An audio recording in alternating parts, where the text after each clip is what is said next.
Ito mga boss, nagharap na kanina si Beryl Ortiz at Jaron Butch Ennis. Harap-harapang sinabi ni Jaron Butch Ennis na tatalunin niya itong si Beryl Ortiz. Nagkahamunan na nga kanina mga boss at nangako ang isa't isa na maglalaban na next year. Sinabi naman ni Jaron Ennis na isang great performance ang pinakita ni Beryl Ortiz kontra Erickson Lubin. Pero ibahin daw ni Beryl Ortiz itong si Jaron Ennis dahil magkakaalaman talaga dito kung sino ang mas matibay.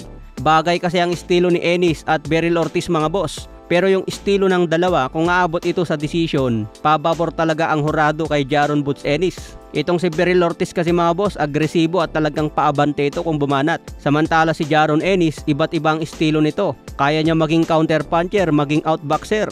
Power puncher din yan si Jaron Ennis. Ang kagandahan kasi kay Jaron Ennis, kaya niyang lumaban kahit umaatras. Kaya mahirap din i-predict ang galawan nitong si Jaron Ennis. Napakahaba pa ng galamay niya. Kaya din niya magpalit ng stance mga boss. Kahit naka-orthodox itong lumalaban, biglang nagsa-southpaw.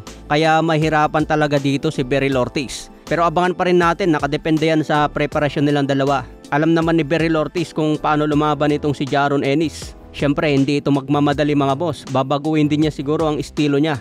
Dahil kung magiging aggressive lang siya sa buong laban, ika-counter lang siya ni Jaron Ennis. Pamatay ni Beryl Ortiz ang kanyang power kaya kailangan timing.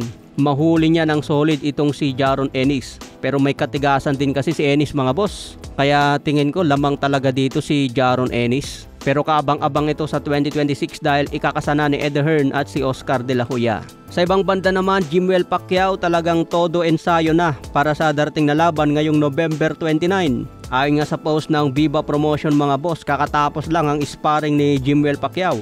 Naka-sparring daw niya ang isang Olympian at training WBA Asia Champion. Kaya matindi talaga ang paghahanda ngayon ni Jimwell Pacquiao para sa kanyang pro debut.